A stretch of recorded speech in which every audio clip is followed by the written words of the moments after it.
ભાવનગર ખાતે આજે પ્રભાતે ધ્યાન કાર્યક્રમ યોજાયો હતો। પ્રેમ યોગ ફાઉન્ડેશનના સ્થાપક, સારા લેખક અને ધ્યાન યોગ સાથે લાંબા સમયથી સંકળાયેલા રણધીરસિંહ ઝાલા દ્વારા આયોજિત આ પ્રભાતે ધ્યાન કાર્યક્રમમાં ધારાસભ્ય, મેયર, શહેર ભાજપ પ્રમુખ સહિતના હોદ્દેદારો, એસપી, કમિશનર સહિતના અધિકારીઓ તેમજ ઉદ્યોગપતિઓ, વેપારીઓ મોટી સંખ્યામાં જોડાયા હતા। આજની ભાગદોડ ભરી જિંદગીમાં લોકો માનસિક તણાવ, ડિપ્રેશન, અશાંતિ અને ઓવર થિંકિંગની સમસ્યાથી પીડાઈ રહ્યા છે, જેમાં કોરોના કાળના કપરા સમય પસાર કર્યા બાદ હવે લોકો પોતાના સ્વાસ્થ્યની વધુ કાળજી લેતા થયા છે અને યોગ, ધ્યાન, જીમ, વોકિંગ તેમજ ડાયટિંગ કરી પોતાના તન અને મનને તાજગીપૂર્ણ બનાવી રહ્યા છે। ત્યારે ભાવનગરના રણધીરસિંહ ઝાલા કે જેઓ હોટેલના વ્યવસાયની સાથે એક સારા લેખક અને યોગ ધ્યાન સાથે સંકળાયેલા છે, જેના દ્વારા ધ્યાન યોગ માટે પ્રેમ યોગ ફાઉન્ડેશનની સ્થાપના પણ કરવામાં આવી છે। એવા રણધીરસિંહ ઝાલા દ્વારા આજે પ્રભાતે ધ્યાન શિબિરનું આયોજન કરવામાં આવ્યું હતું, જેમાં તેની સાથે સંકળાયેલા ધારાસભ્ય Jitubhai Vaghani, mayor, standing chairman સહિતના હોદ્દેદારો, કમિશનર, એસપી સહિતના અધિકારીઓ તેમજ ઉદ્યોગપતિઓ સહિતના 2000 લોકો જોડાયા હતા, જેમાં નરસિંહ મહેતા અને ગંગા સતીના પ્રાચીન પ્રભાતિયા સાથે સહજ ધ્યાન દ્વારા લોકોને માનસિકતા, શાંતિ, આનંદની અનુભૂતિ કરી। જ્યારે આ તકે ઉપસ્થિત મહાનુભાવો દ્વારા અનેક કલાકારો, યુટ્યુબર્સનું રણધીરસિંહ ઝાલા લેખિત પુસ્તક પ્રેમ યોગ આપી સન્માનિત કરવામાં આવ્યા હતા, જ્યારે લોકોને કાયમી સહજ ધ્યાન આપવાની, માનસિક તણાવ, ડિપ્રેશન, અશાંતિ અને ઓવરથિંકિંગની સમસ્યાથી મુક્ત બનવા અપીલ કરી હતી।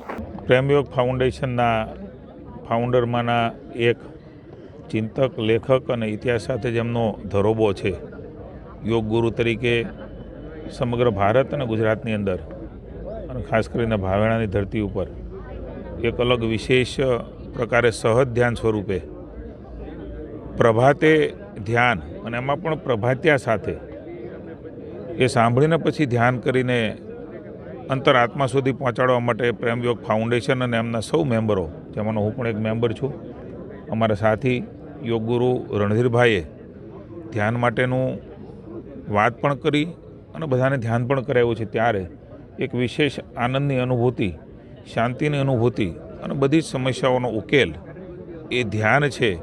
એક અલગ પ્રકારે અનુભૂતિઓ એ સૌને અહીંથી થઈ છે। પ્રેમયોગ ફાઉન્ડેશન અલગ અલગ વિચારો સાથે સમાજમાં ધ્યાન પ્રત્યે વધારે ધ્યાન દોરવાનો એક પ્રયાસ પ્રભાતે ધ્યાન પ્રેમયોગ ફાઉન્ડેશન દ્વારા થયું છે। ત્યારે મને ખૂબ આનંદ છે, હું પણ એમાં ભાગીદાર બન્યો છું। એક અલગ પ્રકારની શાંતિની અનુભૂતિ એ ધ્યાનમાં થઈ રહી છે। ત્યારે સમગ્ર વિશ્વ અને સમગ્ર ભારત વર્ષ એ ધ્યાન થકી શાંતિની અનુભૂતિ કરે એના પ્રયાસને હું અભિનંદન આપું છું। પ્રભાતિયા સાથે સૌ પ્રથમવાર મને એવું લાગે છે કે રાજ્યના ભારતની અંદર આ પ્રકારે પ્રભાતિયા ગવાતા હોય, અહીંયા લાઈવ હોય અને પછી ધ્યાન, એ નવા પ્રયોગને હું સરાહના કરું છું અને આપણે સૌ આ ધ્યાન પ્રેમયોગ ફાઉન્ડેશન સાથે જોડાઈ અને વધારે શાંતિની અનુભૂતિ, અંતરાત્માની શાંતિની અનુભૂતિ કરીએ, એ જ આપ સૌને વતી સમગ્ર લોકોને મારી પ્રાર્થના। ધ્યાન એક જ ટેકનિક છે મનના ઉપાયની। ખરેખર ફિઝિકલી ફિટનેસ માટે ઘણું બધું આપણી પાસે છે, મેડિકલ સાયન્સ છે, ફિઝિયોલોજી છે, મેડિસિન્સ છે, પણ મનનું મેડિસિન ધ્યાન છે અને આ એકમેવ મેડિસિનનો ઉપયોગ કરી અને આજના સમયમાં, આવનારા સમયમાં જે વિપરીત પરિસ્થિતિઓ છે, જીવનમાં આવનારી વિપરીત પરિસ્થિતિઓ છે, એનાથી બચવાનો કોઈ પણ ઉપાય હોય તો મેડિટેશન। ચોક્કસ આજે મોટી સંખ્યાના લોકો જે જોડાયા છે, કેવો ફાયદો છે એ મેડિટેશન થઈ શકે છે? હવે એમને વ્યક્તિગત ધ્યાન ખરેખર વ્યક્તિગત બાબત છે અને જે વ્યક્તિગત આ પ્રેક્ટિસને કરશે ડેઈલી, તો ચોક્કસ એમને જ એમની અંદર પોઝિટિવ ફેરફાર, ટ્રાન્સફોર્મેશન લાઈફનું ફીલ થશે। આ બહુ પ્રાયોગિક ધોરણ પર, સાયન્ટિફિક ધોરણ પર વાત કરું છું, કારણ કે ધ્યાનનો સંબંધ સાયન્સ સાથે છે।